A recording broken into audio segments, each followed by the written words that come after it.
నేను ఆస్తి కోసమో డబ్బు కోసమో ఈ పోరాటం చేయట్లేదు. ఎందుకంటే ఇది పోరాటం కూడా కాదు, ఇది ఆత్మగౌరవానికి సంబంధించింది, నా భార్య పిల్లల సేఫ్టీకి సంబంధించింది. ఇది నాతో ఒక మగాడిగా నాతో డైరెక్ట్గా వచ్చి నాతో ఏం చేసినా పర్వాలేదు. నా భార్య పేరు ఇంక్లూడ్ చేయడం, నన్ను తొక్కేదానికి, నా 7 నెలల పాపని ఇంక్లూడ్ చేయడం, నా బిడ్డల ఇంట్లో ఉండగానే అలా బిహేవ్ చేయడం కరెక్ట్ కాదు. ఈరోజు పోలీస్ దగ్గరికి నేను వెళ్ళి ప్రొటెక్షన్ అడిగాను.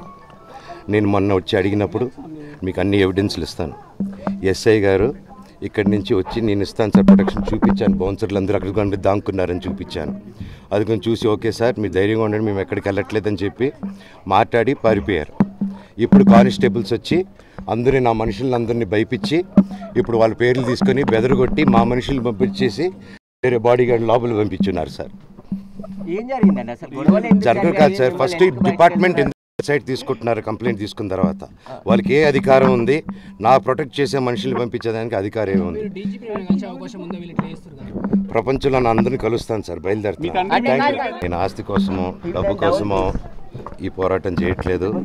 ఎందుకంటే ఇది పోరాటం కూడా కాదు, ఇది ఆత్మగౌరవానికి సంబంధించింది, నా భార్య పిల్లల సేఫ్టీకి సంబంధించింది.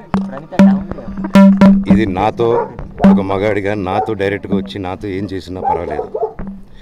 నా భార్య పేరు ఇంక్లూడ్ చేయడం, నన్ను తొక్కేదానికి, నా 7 నెలల పాపని ఇంక్లూడ్ చేయడం, నా బిడ్డల ఇంట్లో ఉండగానే అలా బిహేవ్ చేయడం కరెక్ట్ కాదు.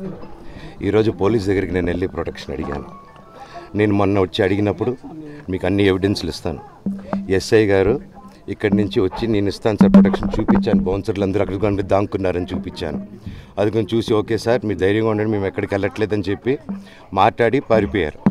ఇప్పుడు కానిస్టేబుల్స్ వచ్చి అందరూ నా మనుషులందరినీ భయపించి ఇప్పుడు వాళ్ళ పేర్లు తీసుకొని బెదరగొట్టి మా మనుషులు పంపించేసి వేరే బాడీ గార్డ్ లోపల పంపించున్నారు సార్. జరగదు కాదు సార్, ఫస్ట్ డిపార్ట్మెంట్ సైట్ తీసుకుంటున్నారు. కంప్లైంట్ తీసుకున్న తర్వాత వాళ్ళకి ఏ అధికారం ఉంది? నా ప్రొటెక్ట్ చేసే మనుషులు పంపించేదానికి అధికారం ఏముంది? ప్రపంచంలో నా అందరినీ కలుస్తాను సార్, బయలుదేరుతాను. నేను ఆస్తి కోసమో డబ్బు కోసమో ఈ పోరాటం చేయట్లేదు. ఎందుకంటే ఇది పోరాటం కూడా కాదు, ఇది ఆత్మగౌరవానికి సంబంధించింది, నా భార్య పిల్లల సేఫ్టీకి సంబంధించింది. ఇది నాతో ఒక మగాడిగా నాతో డైరెక్ట్గా వచ్చి నాతో ఏం చేసినా పర్వాలేదు. నా భార్య పేరు ఇంక్లూడ్ చేయడం, నన్ను తొక్కేదానికి, నా 7 నెలల పాపని ఇంక్లూడ్ చేయడం, నా బిడ్డల ఇంట్లో ఉండగానే అలా బిహేవ్ చేయడం కరెక్ట్ కాదు. ఈరోజు పోలీస్ దగ్గరికి నేను వెళ్ళి ప్రొటెక్షన్ అడిగాను.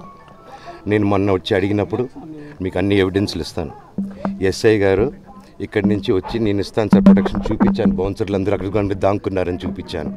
అది కొంచెం చూసి ఓకే సార్ మీరు ధైర్యంగా ఉండండి, మేము ఎక్కడికి వెళ్ళట్లేదని చెప్పి మాట్లాడి పారిపోయారు. ఇప్పుడు కానిస్టేబుల్స్ వచ్చి అందరూ నా మనుషులందరినీ భయపించి ఇప్పుడు వాళ్ళ పేర్లు తీసుకొని బెదరగొట్టి మా మనుషులు పంపించేసి వేరే బాడీ గార్డ్ లోపల పంపించున్నారు సార్.